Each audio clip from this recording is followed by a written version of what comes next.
Welcome to Live.Work.Thrive. I'm Michaela Birmingham, Scary Mommy executive producer, and I will be the moderator for tonight's panel. The FDA has just authorized the Pfizer-BioNTech vaccine against COVID-19 for use in adolescents ages 12 and over. This is really big news for parents.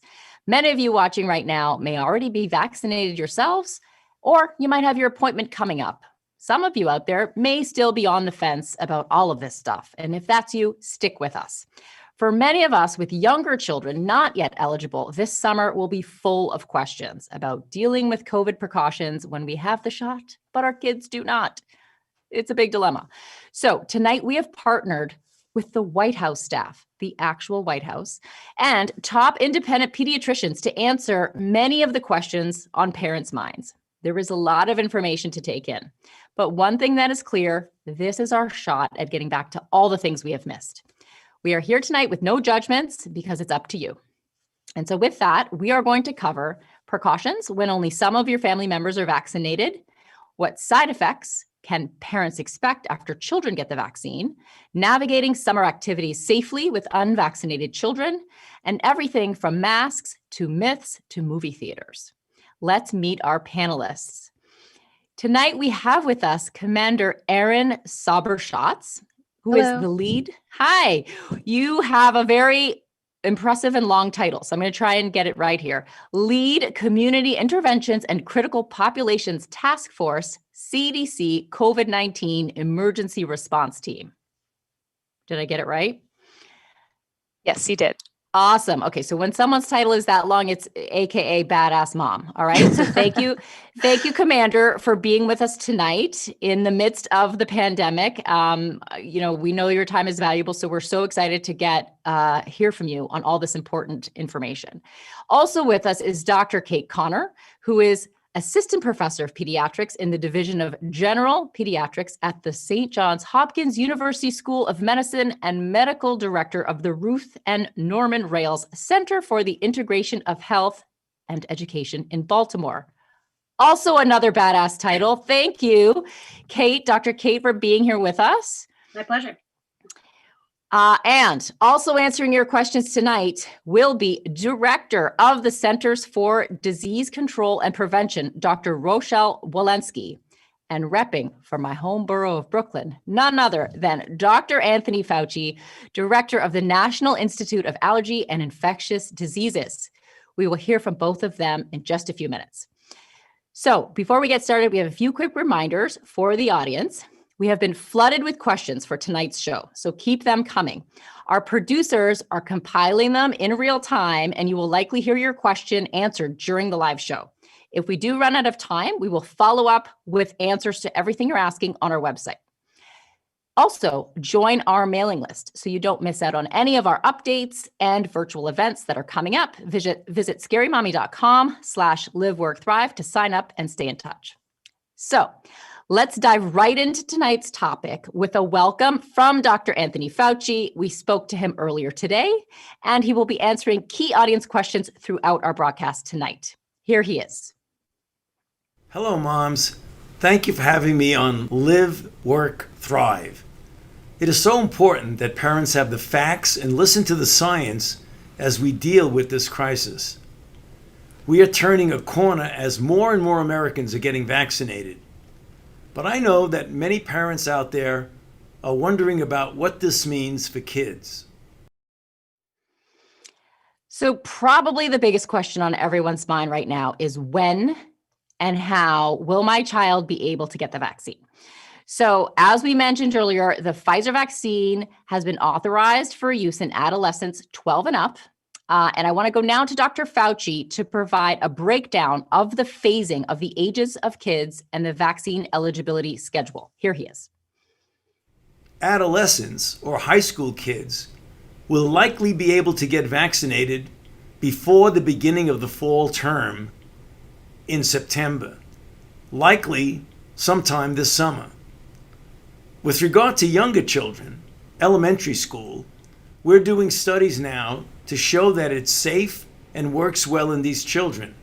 And we'll be going down from ages 12 to 9, 9 to 6, 6 to 2, and then 6 months to 2 years. likely as we get to the end of this calendar year, 2021, that we will have all the information we need to safely vaccinate children at any age. So, Commander Sauber-Schatz, Dr. Fauci has just described some really exciting news. Finally, we are one step closer to protecting our entire families. And so the first thing that comes to mind when I hear this is a million moms hitting the phone lines on speed dial, trying to get appointments like there's a Joanna Gaines sale at Target. Okay. Will additional vaccine makers, for example, be also soon available to children to open up the supply and speed up the process? How do you think this is going to work? Yeah, first, it's definitely exciting news. The FDA now says that we can have a safe and effective vaccine available in use for millions of children and teens. CDC's Independent Advisory Committee is meeting this Wednesday to review data on the safety, immune response, and efficacy of COVID-19 vaccines, as well as clinical considerations for the use of the Pfizer-BioNTech COVID-19 vaccines in adolescents. Other vaccine manufacturers like Moderna and Johnson & Johnson have not yet submitted data to FDA to extend the age range that their vaccinations can be given to. Okay, so for now, we've got Pfizer, That's and right. we're going to be ready to roll soon. You explained that there's a few additional meetings, bureaucracy, reimbursements, all of that stuff nobody really wants to talk about right now. But the bottom line is it's happening within a matter of days, likely, where people can start to make appointments and go for the shot. So, Dr. Connor, what would you say to a parent out there listening who is skeptical about getting their child vaccinated due to apprehension about the safety of the vaccine? Sure. So I think the most important message is that the data that we've seen from the clinical trials show that the Pfizer vaccine is safe and effective for children 12 to 15. And in particular, that there were no significant safety concerns in the trial. There certainly were some side effects that kids experienced that were generally similar to the ones experienced, most common of which is a really sore arm. And so those are things to be on the lookout for.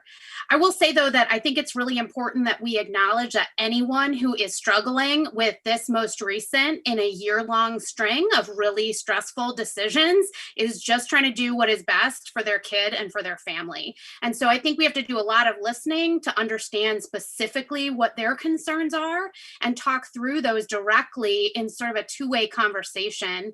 And your child's pediatrician is a great person to have this conversation with because they really are best situated to understand the health situation for your child and your family. For sure. So you mentioned side effects. I had both shots, still here, still standing. After number 2, I admit I was feeling a little off, had a headache, feel like aches and pains, but after a day was totally back to normal, feel fantastic. I got plans this weekend. Hey, people, I'm getting back to life. It's a bar mitzvah, but you do what you got to do. Okay. This is big news when you've been locked up for a year and a half, right? So speaking of fantastic, I want to go back to Dr. Fauci, who's going to tell us a little more about the side effects and what parents can expect after their children get the first and second dose. Here he is. We don't know exactly, but we think that children will very likely have the same types of side effects that adults who receive the vaccine. That means that they'll probably have a sore arm after the first injection and maybe feel a little bit tired, maybe a little bit achy after the second injection. We haven't tested it yet in children, but we think we'll see that based on what we see with other types of vaccines. So, Commander Sauber-Schatz, can you settle a debate right now going on amongst a lot of parents, and that is the Tylenol Advil question. If you develop a headache, a fever, or chills, or your child or your adolescent who is now soon to be eligible, side effects, let's say from the second shot, for example, will a pain reliever disrupt any antibody production, or are you fine to just take a Tylenol as needed? The recommendations are actually to talk to your physician about whether or not you should take any over-the-counter medications to combat any side effects. I don't know, Dr. Connor, if you being a pediatrician would like to add to that response, but that's the current recommendation. Sure. So I would say that the big question we get actually that is a little bit more clear is the question about pre-treating. So a lot of folks, when they're taking their kids to get shots for whatever thing, are like, let's get the Tylenol on board ahead of time so that we don't have the fever and the crank. And we actually don't recommend that for any vaccines, the pre-treatment, because of this theory that in some studies, there was some evidence that maybe that could blunt some of the immune response. So it's not clear 100% whether or not that would happen with the COVID vaccine. And in general, we don't recommend pre-treatment for that reason. The general wisdom is, yes, absolutely talk to your doctor about your individual situation. And if you are having side effects that are mild and bearable, leave it alone. If you are having side effects that are unbearable and are keeping you from going about your day and things you need, then you could probably take an over-the-counter pain reliever. Got it. Okay. So, Commander, I wanted to just ask you about the effectiveness rates for these vaccines between the adolescents that are now authorized for use versus adults. What are you seeing in the studies? Yeah, thanks. That's a good question. How well the vaccine work can vary depending on who's being vaccinated. However, the data from the clinical trials showed that COVID-19 vaccines are very effective in both adults and children. Recent real-world data show that the mRNA COVID-19 vaccines, those made by Pfizer and Moderna, are over 90% effective in adults, including older adults. And we're looking to see that real-world data as Pfizer is rolled out in adolescents. And then as COVID-19 vaccines are administered in children, we being CDC, will continue to do vaccine effectiveness studies to see if the vaccines work as well in the real world as they did in clinical trials. That's great to hear. And so, Dr. Connor, what about a woman who is pregnant or nursing? Any risks associated there? Great and important question. The American College of Obstetrics and Gynecology recommends that COVID vaccine should be offered to otherwise eligible pregnant and breastfeeding women. So the clinical trials were not designed specifically to test the effects in pregnancy or in breastfeeding. And there's been a lot of observation of people who became pregnant around the time that they got the vaccine. And there have been no safety concerns in those data of about 30,000 women. Wow, that's great. And so, Commander, would you say what would be a scenario where it would be not advisable for a child to receive vaccination, an adolescent? That's a great question and something that experts will discuss on Wednesday during CDC's advisory committee meeting. We anticipate issuing guidance for pediatricians and family doctors to help as they counsel patients and their children and teens about getting vaccinated. There are two contraindications that would imply that someone should potentially not get vaccinated. So the two contraindications are a history of these following two things. So severe allergic reaction after a previous dose of vaccine or to a component of the COVID-19 vaccine, or an immediate allergic reaction or any severity to a previous dose or unknown allergy to any of the components in a vaccine. So that's pretty complicated. There's a list of ingredients that you can find on CDC's website to take a look at what components are in the vaccine, so that if you do have allergies, you can take a look at what is in the vaccine. Of course, pediatricians are a great resource to reach out to. They're familiar with your medical history and can help you make an informed decision. Perfect. Okay, so Dr. Connor, the pediatrician in the house tonight. Let's say mom got the Johnson & Johnson vaccine, dad got Moderna, and the kids are now getting Pfizer within one household.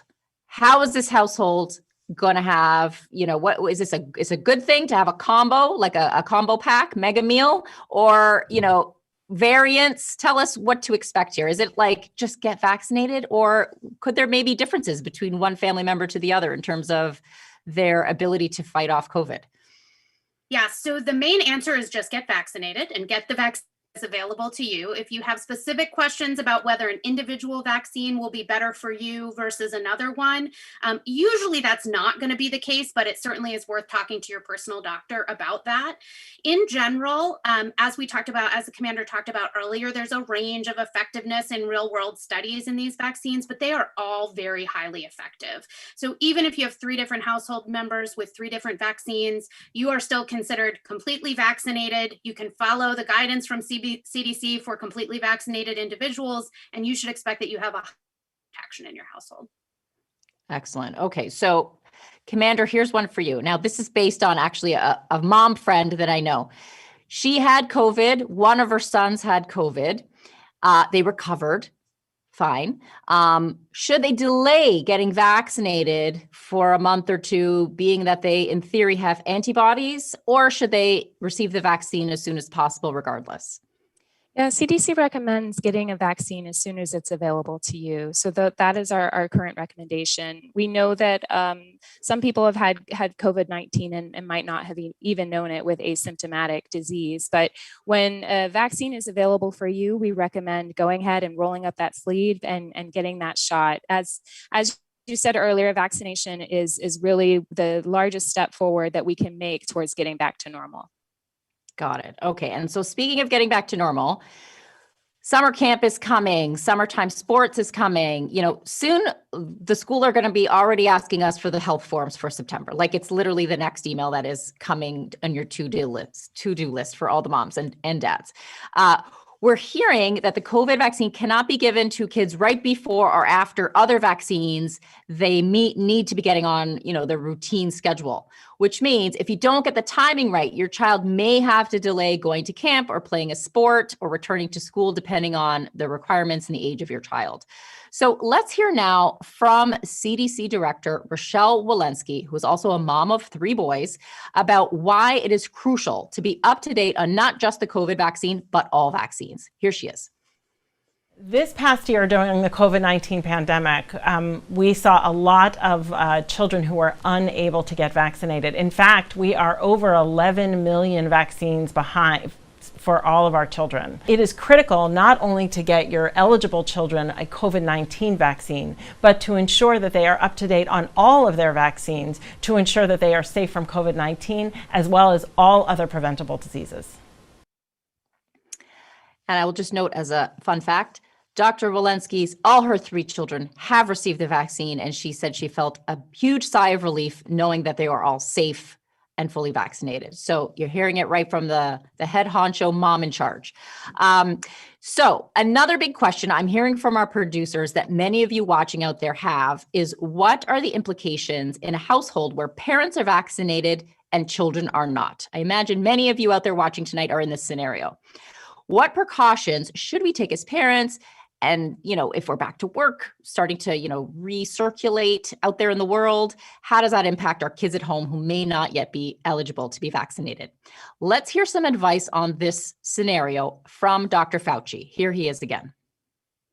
In a household where, let's say, the parents or other family members are all vaccinated, the unvaccinated children living in the home, if they do not have any underlying disease that makes them susceptible to a severe outcome. In other words, if they're a normal, healthy young child, you don't need to have any precautions. You can interact in the house without masks, and you can have physical contact, hugging your children, kissing your children, not a problem at all, as long as the members of the household are vaccinated and the children are otherwise healthy children. So that's good to hear. Hugging is back. We love that. Dr. Connor, as a follow-up to what Dr. Fauci said, can households commingle? So, for example, can I have another family of vaccinated adults over with their non-vaccinated children intermingling in our house? Like, can the kids watch a movie indoors like the olden days while the parents have grown-up conversation? Oh my God, just saying those words is very exciting. Is that okay if we're 2 different households or not? So I just want to breathe a sigh of relief for the whole group that is something that's on the horizon. And I'm going to encourage you to take that outside. And that's the answer to a lot of the questions about what we're going to do over the summer, especially in terms of intermingling households. So the bottom line is that kids, especially young kids, we know are less likely to become infected with COVID. They're less likely to get severe disease, and they may be less likely to transmit COVID to others, but they still certainly can do so. And if they're not protected by vaccination themselves, particularly if they're going to school and doing other things where they come into contact with other folks, they could theoretically still spread COVID back and forth to one another. So if you've created a pod with another family where you're essentially like members of the same household and you're not contacting, others and just staying together, then that might be a scenario where you'd be more comfortable.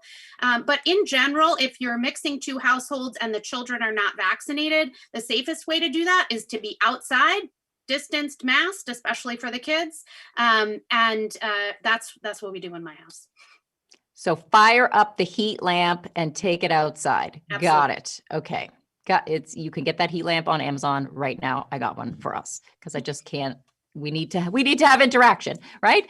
Okay. So Commander, I wanted to just ask to follow up on something that Dr. Connor said, in that, does the age of your child give you a greater chance of them contracting COVID-19? For example, would the risks for a 12-year-old be greater than, say, that of a 3-year-old who's unvaccinated?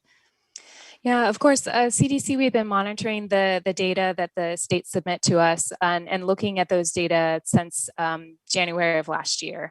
And so it does, when you look at the trends over time, so how many cases there have been by population, it does show that as age increases, there are more cases and also more severe outcomes. So it really has shown in the data that children, especially under 10 years of age, have less severe outcome from COVID-19. And as age increases, the case counts and some of the severity increases. I did actually look at the data in CDC's COVID tracker to see what we were looking at right now for children. So it still is 18 to 24-year-olds continue to have the highest number of cases compared with other adolescent or young adult populations. And then the number of cases per 100,000 children in that population does go down by age. So the next group then is the 14 to 17-year-olds, and then 6 to 13, and then 0 to 5. So that trend that we've been seeing throughout the pandemic is continuing even in the most recent data. I'm telling you, it's all the selfies. It's all the people putting their heads together like this, doing the selfies, right? That is why the older ones have more COVID. That's just my theory. Commander, if you want to, take that back to the White House, feel free. That's a gift. I will say, as age increases, the children are interacting more with each other, whereas, younger children might be more likely to be home. So there is some difference in exposure. Got it. So thinking again about the households, now you're hearing some offices and work environments are reopening and sending employees back to work. So let's say you have an office situation where the adults, they're all vaccinated, they come back to the office, they do their job, they have meetings, they have lunch, they do their thing, then they go home. Can they somehow be a carrier of COVID and give that to their kids who are unvaccinated at home as vaccinated adults, or is that not a scenario that could foreseeably happen? What do you think, Dr. Connor? So we don't have quite as much information as we'd like to answer that question yet. So the idea is that theoretically, yes, we know that there have been cases of COVID in vaccinated people. We don't know how often people who are vaccinated get infected and have no symptoms. We're starting to get some more data that show that this does seem to be unlikely. And theoretically, you could become infected even though you've had vaccine. The likelihood is extremely low. And so in general, unvaccinated people can follow CDC's guidance. And as Dr. Fauci said earlier, they can come home and interact with their kids safely. Now, if a member of the household who is unvaccinated, a child or another adult, has a significant health issue that puts them at high risk, then you should talk to your personal physician or healthcare provider about that situation and try to troubleshoot individually. Got it. Okay. But I will add that I've been going to work, of course, taking care of patients and things, and my kids are unvaccinated, and come home to them and do all the normal things. Okay. Well, that's good to know. And you've been literally on the front lines interacting with, I'm guessing, COVID positive patients at some point in this pandemic, right? Sometimes, yes. Although, again, I'm a pediatrician, so fortunately we're seeing less positive COVID patients, but certainly some. Got it. So let's talk now about some myths, because I feel like there's a lot of misinformation out there and confusion about the fact versus science versus fiction. Commander, one of the things going around that I've heard and actually read in some of the media is this idea that getting the COVID vaccine can potentially disrupt a menstrual cycle. Some have said the uterine lining contains immune cells, which help to protect the uterus, potentially leading to heavier periods for some period of time. Is there any fact to this theory? And would the benefits of being vaccinated still outweigh any perceived side effects of this nature? Yeah, many things can affect a woman's menstrual cycle, including stress-related hormones, changes in schedule, problems with sleep, and changes to diet and exercise. Infections may also impact a person's menstrual cycle. And there was actually a recent study from January 2021 that documented changes in people's menstrual cycle related to COVID-19 infections, including a change in flow and cycle length. However, we don't have any studies, we haven't seen any studies published on changes to people's menstrual cycle as a result of COVID-19 vaccination. So there has been some studies to show changes with COVID-19 infection, but none related to vaccination.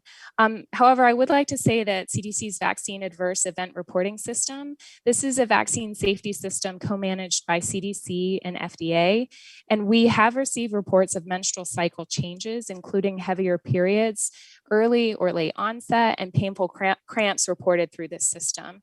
So if you're worried about your menstrual cycle or experiencing any unusual menstrual cycle related side effects after receiving your vaccination, talk to your doctor and share your concerns.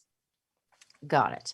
But I feel like after this pandemic, being home with children, doing 7th grade math, doing a job, getting a puppy, some menstrual cramps, I'd say bring it on at this point in time, right? I mean, listen, we've made it this far, right? Yeah, the benefits of vaccine are definitely there. I feel like we could handle that like in a heartbeat at this stage, right? So Dr. Connor, another myth. We've heard reports out of Miami where folks are saying teachers who are vaccinated interacting with students could potentially pass on some sort of ill effects. This seems a little preposterous, but I want you to be setting the record straight for us here. Can adults who are vaccinated have any impact on children that they are in contact with?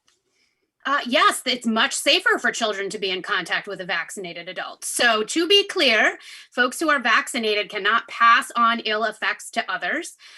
This is not even the type of vaccine where it's possible that a vaccine strain of a virus, for example, could be passed. So based upon the way that this vaccine works, there is not any negative effect of being in contact with a person who has been vaccinated. So kids are actually much safer with vaccinated adults.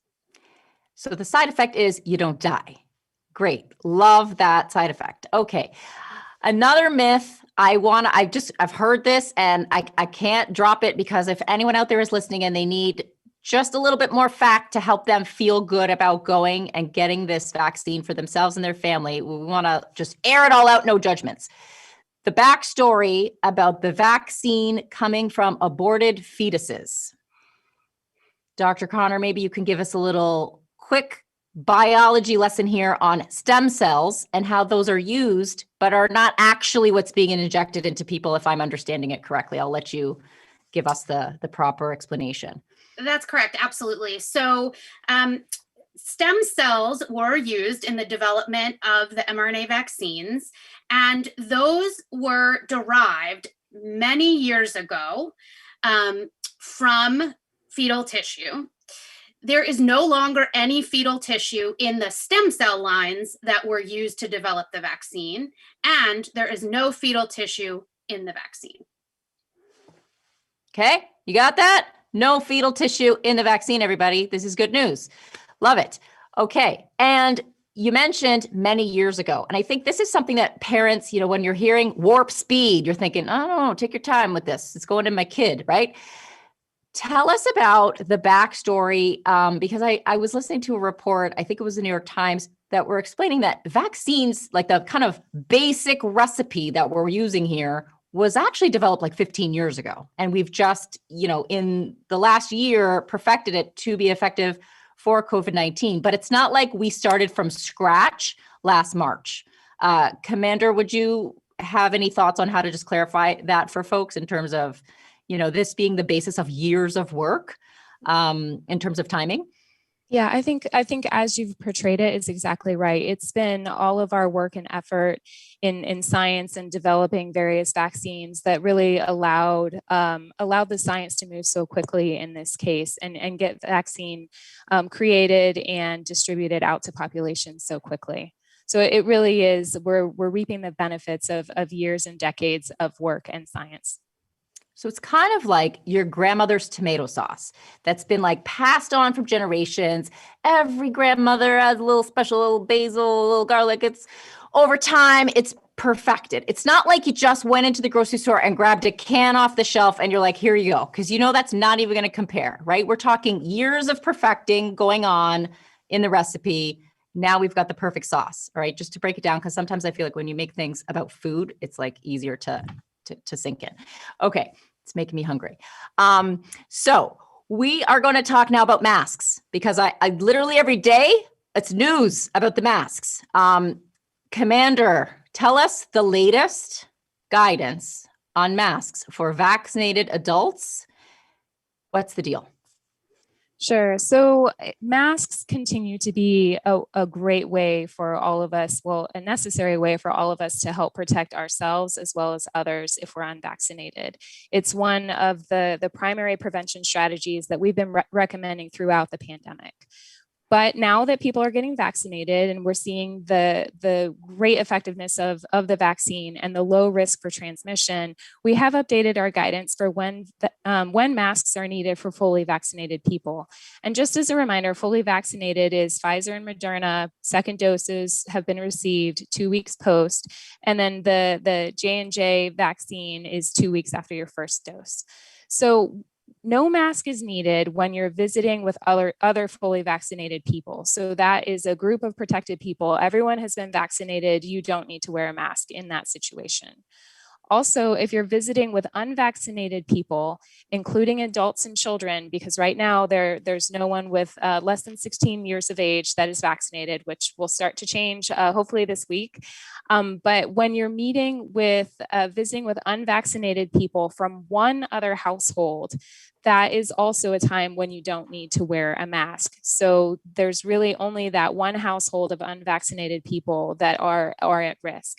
The exception to that would be if members of that household that are unvaccinated are at increased risk for severe illness. So this would be people with severe underlying medical conditions that put them at increased risk, advanced age, many of those things that I think we've all internalized that increase your risk for severe outcome. The other thing is outside. Fully vaccinated people outside do not need to wear a mask. However, we have said in our guidance that if you're in a large gathering or crowded area where there's going to be a large mix of different households, you might not know the vaccination status of all the people around you, that we still recommend wearing a mask in that situation. Got it. Okay, that's very helpful to know these new updates. I'm so excited to be riding my bike with no mask. So we're going to do a bit of a speed round now, lightning round, okay? Going to give you some activities, family activities and summer activities. We're going to start with you, Dr. Connor, and you're just going to give me boom, boom, boom, the key kind of precautions that we need to think about, or if they're totally safe, we'll just blow back and we'll go to the next one, okay? So advice on precautions to take during these summer activities for unvaccinated kids, okay? Sleepaway camp. That's me. That's you. The CDC has actually issued very detailed and helpful guidance about both day camps and sleepaway camps and what precautions they need to have in place. If you have a camp that you think can actually successfully implement those recommendations fully, and your child will benefit from going to camp, then you should consider sending them to camp. My 10-year-old is, as of now, going to sleepaway camp this summer. Whoop, whoop. All right. Swimming. This is all you, Dr. Connor. Swimming in a public pool outdoors. Outdoors is always much safer than indoors. You want to go to a pool that has a mask rule for people who are not in the pool, and ideally that there's some distancing. And we have joined our neighborhood pool for the summer. Love that. Look at you. You got all your summer plans. And I mean, love you. Mom goals. And how about indoor swim? So indoor swim, you want to think about the size of the space and the ventilation. So I personally would always err on the side of doing things outdoors because they're much safer. Some folks go to lap swim, for example, in an indoor pool that is big and open, but I think kids playing together in an indoor pool is less safe than in an outdoor pool. Okay, theme parks. All I can think about is the screaming and the droplets from the roller coaster. I mean, maybe that's just being paranoid, but what do you say about theme parks? I would prefer never to go to a theme park anyway. So if you want that as an excuse, you can absolutely take that.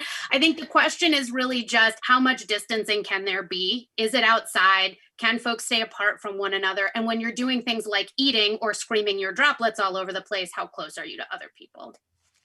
No theme parks, people. Nobody needs that anymore. You can quote me on that. Yeah. Okay. How about concerts? So again, outdoors, better than indoors.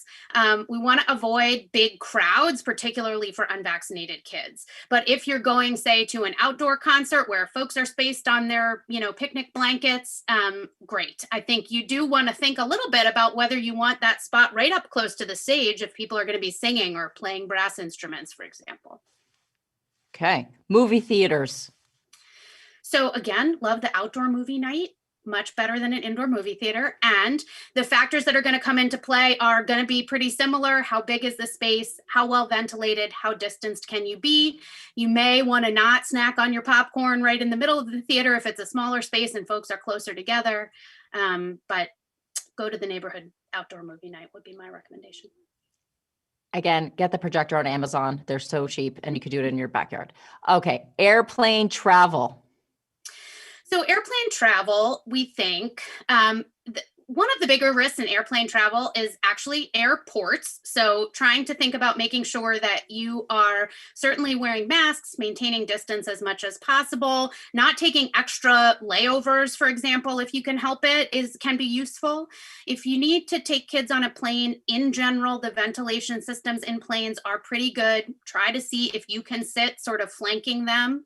And some folks are recommending that you put kids in a double mask, a disposable mask with a cloth mask over the top. Got it. Okay. And then the last one for you, Dr. Connor, then we're going to move on to the commander, is outdoor dining with unvaccinated kids. So back to the last one real quick, make sure you look at guidance about travel for your area and wherever you're going.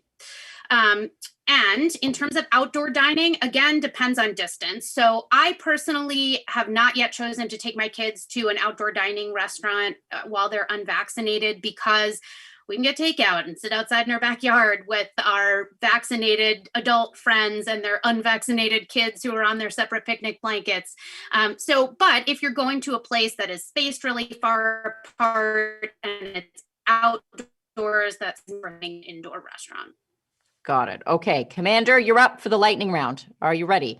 So these are a list of things we want your advice on precautions to take during these activities for unvaccinated kids and their families. The first one is visiting vaccinated grandparents indoors. So if the only unvaccinated people in that scenario are your children, that is something that we currently say that vaccinated people can do, because the adults in that situation are all vaccinated and you only have one household of children that are unvaccinated. And just to follow up on that one, can you visit the grandparents after their first shot, or you have to wait until the fully vaccinated cycle is completed for the grandparents? We recommend waiting until you're fully vaccinated. That's when we know the protection is going to be the highest. And knowing that grandparents are typically older in age and also might have underlying medical conditions, they are at a higher risk of severe outcomes from COVID-19. So hang on that extra 3 or 4 weeks and make sure that they're as safe as possible before you go visit. Okay, a few more here for you, Commander, and then we're going to hear again from CDC Director Rochelle Walensky. Eating indoors at restaurants. Yeah, eating indoor at restaurants has been one of the highest risk situations that we've seen. There have been lots of studies to show that the risk of COVID-19 transmission in an indoor restaurant is significantly higher than other locations. Part of that is when people are together, they're unmasked. Sometimes you'll be meeting with members of various households. The ventilation can be in question. You don't know how good the ventilation is in that area. So that is one area that we really consider high risk, and we would not recommend unvaccinated people eating inside of a restaurant.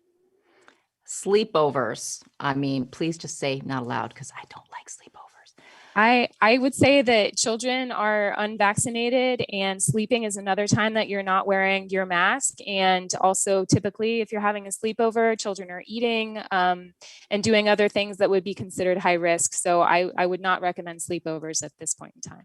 Also high risk to the sanity of the parents. So let's just nix that for another year. I think we should just be extra safe.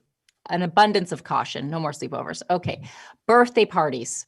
Birthday parties. So similar to what Dr. Connor was saying, there are ways to have safer birthday parties. So outdoor, of course, if you're able to maintain distance, if you keep it small, where it's potentially only one family, there will still be risk because children are still unvaccinated, but there are ways to do it more safely. In that situation, really thinking about how the people that you're going to be interacting with, what they're doing. So do you know if the adults are vaccinated? Do you know if they take precautions when they go out in public? So it's thinking about the situation and what level of risk you're willing to expose your family to. Got it. Okay. So let's talk now, Dr. Connor, let's say, because I'm already hearing the family dramas are starting now about this vaccine hesitancy, the vaxxed, the not vaxxed. If a family member or a friend has decided to not get vaccinated, should you stop interacting with them as a precaution? Or are you relatively safe if your own family is vaccinated? So I'm going to give you the medical answer to that question, and then folks can consider the interpersonal answer themselves. But in terms of safety, if your entire family is vaccinated, so let's say you have 2 adults and 2 teenagers who are over 16 and everybody's vaccinated, then in general, you should be reasonably safe to be in contact with that individual. Now, you might want to consider that individual's level of risk because, as the commander alluded to earlier, if you are a vaccinated person visiting with a person who is unvaccinated, then really what you're worried about is that unvaccinated person's level of risk. So you may want to consider that, but you don't necessarily need to stay away from that person. If you're just visiting with them, should be reasonably safe if your entire household is vaccinated. Got it. Okay. So let's look ahead now, to the future. The big question we're all thinking is how much longer? How much longer? It's been a long time. It's really been a long time. The mask knee is now overtaking the chin hair situation. Let's hear now from CDC Director, Dr. Rochelle Walensky, on her view of exactly how much longer until we return to normal life. Here she is. When can we get back to a normal life? We all want to get back to a normal life. So much of the answer to that question is how quickly we can encourage our family, our loved ones, and our community to get vaccinated. With vaccination, we will all be safe, disease rates will come down, and we will be much closer to a normal life. All right, it's up to us. I think that's what she's saying, right? How long this hell is going to last is all up to us. It's our shot. Commander, do you think that we will be in a position to send all school-age kids back to school vaccinated by the fall? Yeah, most likely not our younger children, because we've just seen the FDA has expanded their emergency use authorization for Pfizer for 12 to 15-year-olds.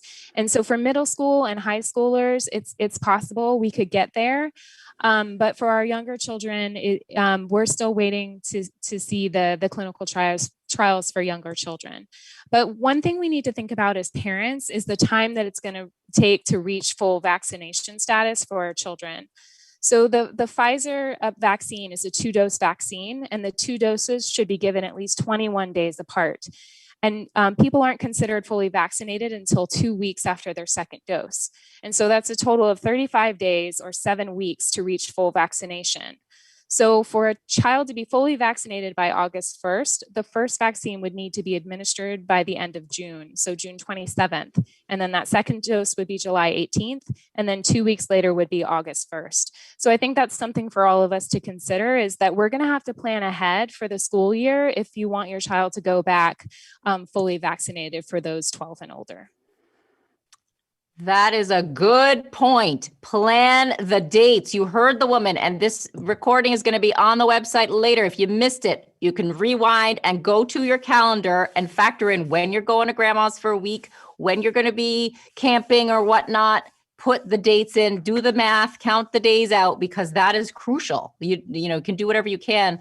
And also that's assuming you can get the appointment that you want to get on the day that you want to get it, right? It may not be, there may be a wait for some people depending on where you live. So excellent point. Okay, so Dr. Connor, even with vaccinations for kids being available, will classrooms, let's say a middle school with adolescents, still require distancing, masks, et cetera? And we also had a follow-up question from the audience about school cafeterias. Yeah, so the first thing I'll say is that it is incredibly important that we get as many folks vaccinated as possible, and it is not essential that kids be vaccinated in order for them to return to in-person school. We now have a lot of data from large and small districts across the country that indicate that when schools successfully implement mitigation measures as recommended by the CDC, that transmission inside of school buildings is quite low. So that leads into your question, which is, will we need to continue to do this distancing and masking, et cetera? I think masking is going to stay for a good amount of time, because it's going to take a while. Even if everyone decided they were going to get vaccinated, it's going to take a while for us to get to that point. And so I think masking will stay. There has been discussion about distancing, and there's guidance about the option to use 3 feet instead of 6 feet of distance. So I think it's possible, as we start to see vaccination impact our community transmission numbers and the numbers of COVID in the community come down, that there may be an opportunity to pull back on some of those mitigation measures. I think you got to buy and wash your masks for the coming school year for sure. And eating lunch in the cafeteria. Let's say your kid is in a lower school. They're not yet in the cohort of vaccinated kids. Eating lunch, how much of a risk is that? Yeah, so the CDC guidance and other recommendations really suggest that when you're eating, you're unmasked. So you should maintain 6 feet of distance in that scenario, particularly since you are often indoors. I know that many schools have started to use different spaces beyond just the cafeteria to make sure that they can utilize that 6 feet of distance, especially if they're using 3 feet in their classrooms, but they still need 6 feet in the cafeteria. So certainly in unvaccinated kids indoors, we should be 6 feet apart when we're unmasked. Got it. Okay, so one more medical question for you, Dr. Connor. Herd immunity. We got the gut punch this week where everyone's like, oh yeah, guys, remember that herd immunity you were talking about? Well, it's not happening for 20 more years. Can you give us like the quick recap of what herd immunity is and why the experts are now saying we will likely not reach that point anytime soon?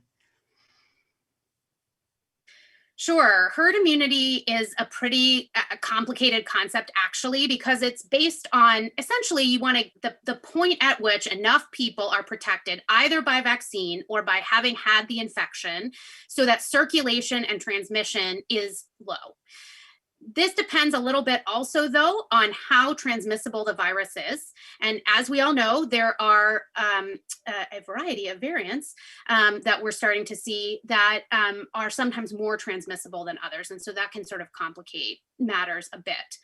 also, even if there's, let's say, a 90% vaccination rate in my community, if in the community next door there's a 50% vaccination rate, then we can certainly still see transmission continue to happen. So I think what we really want to be watching is community transmission levels, those metrics that we've been following, the percent positivity, the cases per 100,000. And what we want to start to see is those numbers coming down.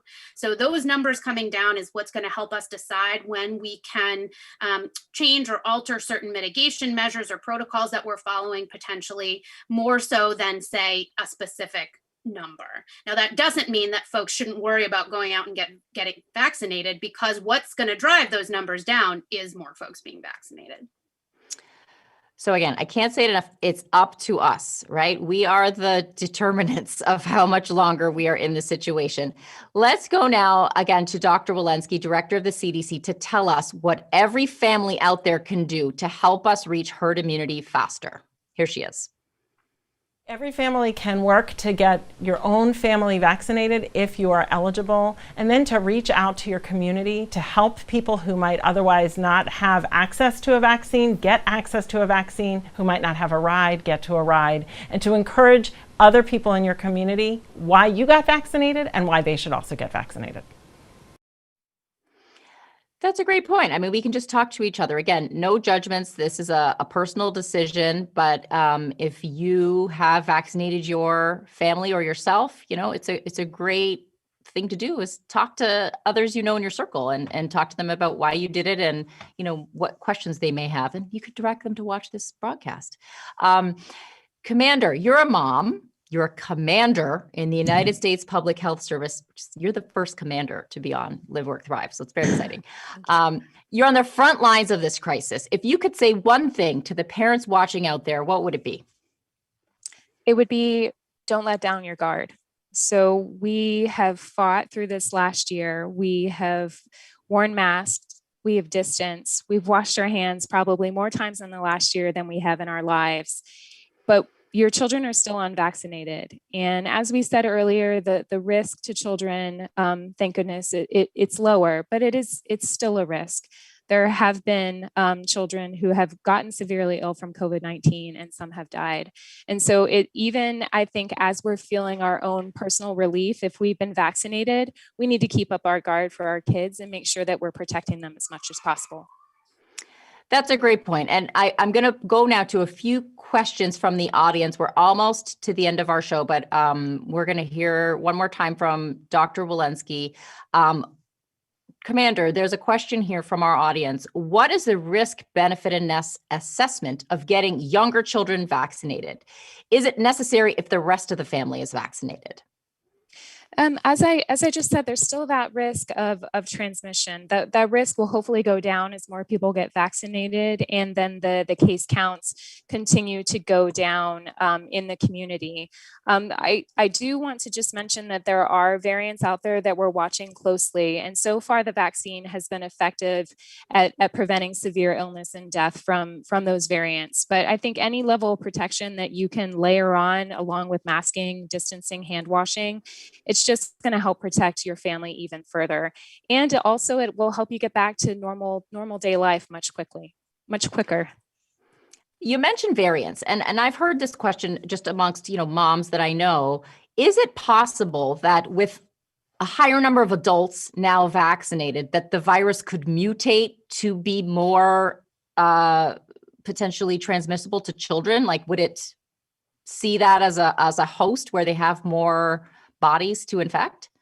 Yeah, we're working as a global community to watch variants, not only in the United States, but in every country in the world. And so anytime there's a new variant that is identified, there's something called genomic sequencing that's done. So a sample is collected, and then they actually look at the genomes of the virus strain to figure out what type of virus it is, and if it has changed or how it has changed from the original versions of COVID-19 that we've seen. So this is something that the entire scientific community throughout the world is watching very closely. All of us hope that there isn't a variant that that surfaces that would lead to greater transmission and more severe illness. And so it's something that none of us wants to see, but we're watching very, very closely. If there were a variant that would be identified that does look like it's increasing the risk of transmission or more severe outcome, we would immediately look at our guidance and see where we would change our recommendations to make sure that everyone is getting the information to stay as safe as possible. All right, so that sounds like the commander is on the case. You are watching these variants and you are keeping us safe. I like it. I like this level of rigor. Breath of fresh air, if I don't mind I say that. All right. One more question for you from the audience, Dr. Connor. Is it safe for vaccinated adults to gather if some are flying in from other states? So you're intermingling geographies now. Mm-hmm. So I think a couple of things I would say about that. First, check the travel guidance because there's different guidance in different places. I think the other thing is making sure that you're trying to avoid big gatherings because still a large gathering of people is a greater risk. And so if you have folks coming from different places, they've all appropriately followed travel guidance and they're all fully vaccinated and you're not creating a large group of people, then that probably is okay. Again, you have to take into account the risk profile of all the folks who are going to be there. And I wouldn't do that and also bring your unvaccinated children. That is an excellent point. Okay. So question again from the audience. Commander, maybe you can take this one. A breastfed baby with a mom who was COVID vaccinated, does that at all help the child? We're actually starting to see some good indications that there could be benefit. It's something that's currently under study. I actually just reached out to the experts at CDC about this over the weekend, and they said that signs are looking good and studies are underway. So we're all hopeful that the some level of immunity will be passed on. We just don't know yet. Yes. Working on the weekend, A, I love it. And B, I mean, not love it for you, but just for us as a nation. And also another great reason to support nursing moms. I love this. All this good news. It's time. It's about time for good news, I think, finally. And speaking of time, we're almost out of time.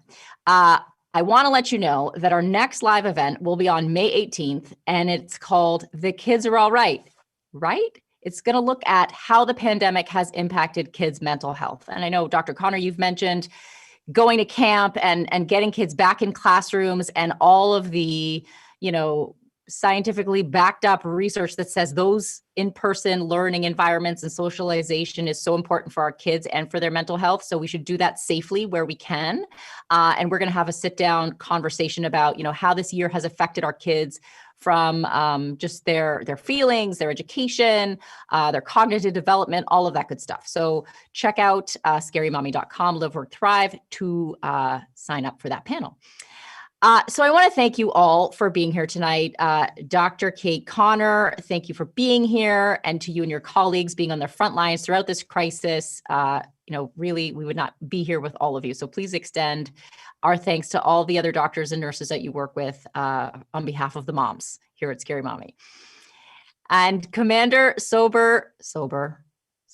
I was saying it right this whole time, and then I got it wrong right at the end. Goodness. Well, thank you for letting me say the word commander this many times in an event. It was a thrill. It's like a reverse Handmaid's Tale in the best possible way. And of course, you are doing all of this good work for us, and we thank you so much. Dr. Rochelle Walensky, scientist, mom of 3, running the whole shebang. Thank you for taking the time to answer our questions and speak directly to the mothers watching tonight. And Dr. Anthony Fauci, the man, the legend, the only 80-year-old heartthrob I can really think of, served in the medical field for 50 years, made us feel safe when nothing else on the news was making any sense. Thank you so much for your service. Never leave us, please, Dr. Fauci. And tonight, because we have such a special lineup of guests, I'm going to give the last word to Dr. Walensky, who will close out our show with a special message for all the moms watching. Here she is. Good night, everyone. I know that this has been a really tough time.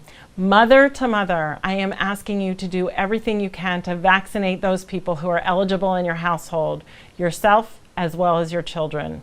Moms are great at getting things done. That's what we do. Help your family get vaccinated. Thanks so much for doing your part.